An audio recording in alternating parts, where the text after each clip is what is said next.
Merci. Et Frédéric Dumas.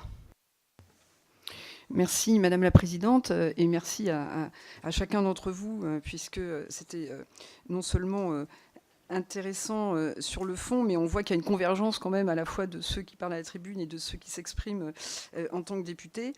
Nous considérons évidemment que c'est un très bon outil, que ce n'est un bon outil que si, effectivement, il est associé aux autres outils qui sont celui de l'harmonisation fiscale, celui de l'harmonisation sociale et environnementale. Donc, en fait, c'est évidemment, tout ça doit marcher en même temps.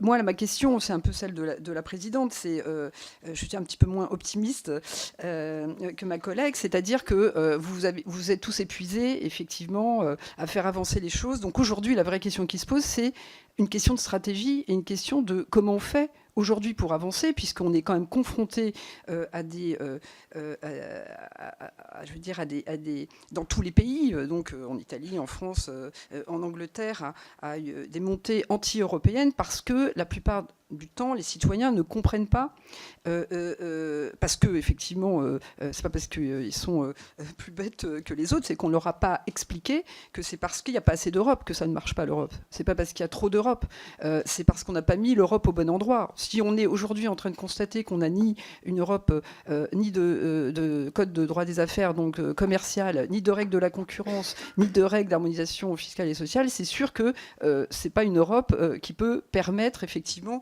de s'inscrire dans la mondialisation. Donc moi, j'avais envie de vous poser une première question sur quelle stratégie à l'intérieur de l'Union, mais d'aller un petit peu plus loin, parce que quand on parle déjà de code des affaires, je pense qu'on fait fuir tout le monde au niveau des citoyens, parce que le mot code, certains l'ont dit, évidemment, ne représente pas tout ce que vous avez dit, vous, c'est-à-dire des règles. Déjà, quand on prononce règles du jeu, je trouve que j'ai beaucoup aimé votre exposé, parce que vous avez effectivement rendu la complexité accessible.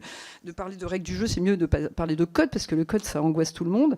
Quand on parle des affaires, encore plus, puisque, en tout cas, en France, parler des affaires, c'est parler à la fois de finances et à la fois éventuellement de... Donc moi, ma deuxième question, c'était aussi, est-ce que vous avez réfléchi, c'est peut-être pas à vous de le faire, hein, c'est à nous justement les politiques, mais à comment on rapproche, puisque les outils sont les bons, s'ils étaient mis en place, a priori sont les bons, les objectifs sont les bons, comment on rapproche tout ça des citoyens et de quelle manière effectivement on rend tous ces combats accessibles pour qu'ils soient aussi portés par les citoyens.